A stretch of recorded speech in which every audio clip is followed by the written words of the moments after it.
President Ramaphosa has applauded the work of the media during the COVID-19 pandemic, adding that the government supports the survival of a free and diverse media in the country.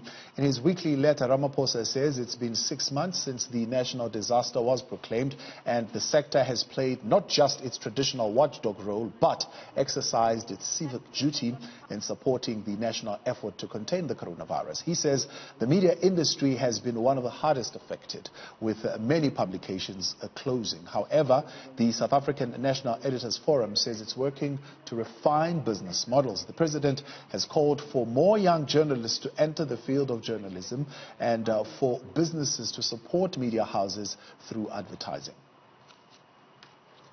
Now, for more on this story, I'm now joined by Newzroom Afrika's politics editor and the chairperson of Sbu Ngalwa. Sbu, good afternoon, and thank you very much for your time. And it's the first time I'm talking to you in your capacity as chair of SANEF, so congratulations. Thank you. You met the president last week, and these are some of the issues highlighted by the president. What did he want to impress on the media, more importantly, during this time of the pandemic? Look, I think today's letter, obviously, we welcome today's letter because I think the President recognizes the issues we are raising as the South African National Editors Forum. Thabo, as you are part of this industry, you would know the devastation that COVID-19 has dealt our industry. I mean, we did research as SANEF between March and June, looking into that period, and we found that over 700 journalists had lost their jobs, sure, and no lesser than 80 small publications have had to close down. So, I mean, COVID-19 has been destructive for all industries, and our industry has not been spared. But what has happened, Thabo, I think for us, we appreciate the recognition that in as much as we have struggled through this period, the reality is that journalists have kept their light, have kept their work going. Yeah. I mean, as everyone is running away from COVID-19, all of us are told to go inside their houses and lock ourselves in. Journalists were out there, out on the streets, even at the time when we knew very little about COVID-19, and we've lost colleagues. Many of them we've lost, exactly. Many of them actually contracted the virus. And we've had colleagues having contracting the virus. We've had newsrooms decanted, for a lack of a better word. Yeah. But in all of that, the screens were kept, the content kept going on the screens, the news pages were filled, and the radio airwaves were filled with reports. I think it's a recognition of all of that work that journalists have been doing during this period. Is it just mere recognition, or is there a commitment made by the president? I know he notes the extreme trying conditions, often limited resources that the media is working under, and the jobs that have been lost.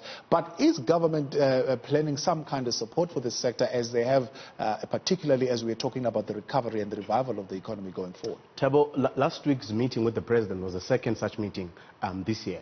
In the initial meeting we had in May, he did express his support and say that government will look at ways to assist the media. And in the last meeting, actually in my closing remarks, I reminded him of that statement. But obviously we were encouraged by his letter, because what it tells us is that there is a recognition of the work that we do in South Africa, and also beyond just the fact that we know that sometimes the relationship between government and the media is adversarial, but I think that it's important to recognize the media as an important pillar of our democracy. But I think flowing from this, there are a number of ideas and views that have been put across, which we need to solidify. Because what we want to make sure, Thabo, is that by the time we leave this journalism, that we're not the guys who switch off the lights.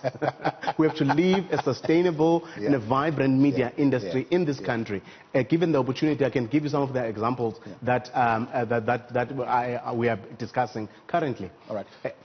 Now, of course, the president says, let's get the younger blood in, which is what you're saying. We don't switch off the lights, we keep it going, lights remain turned on, right? But if you have institutions closing down, or even unable to hire more people and pay those salaries, you're almost killing that pipeline of new journalists coming into the sector. Look, it flows two ways, yes and no, because the reality is that the traditional media, as we've known it, is under threat.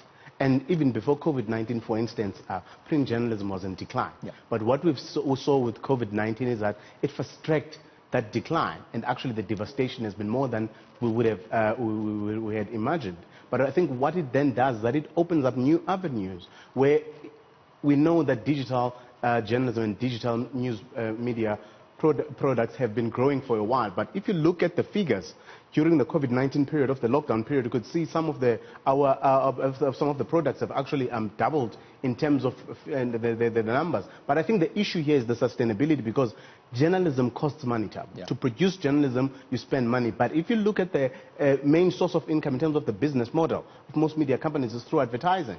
And advertisers now are going to the internet, and anyone with the highest number of followers or with the highest number of clicks gets those adverts. That threatens established media organizations. That is why the conversations that we're now having about the sustainability of the industry, one of the ideas which we'll be putting forward as an organization is one of zero rating of credible news sites, which will we'll start with cell phone network providers. Yes. But we also know that governments like New Zealand, for instance, they've introduced and elsewhere media funds, where for broadcasters they've waived connection transmission fees, and also they've been intentional and deliberate in going out and buying paid subscription of news outlets. Yes.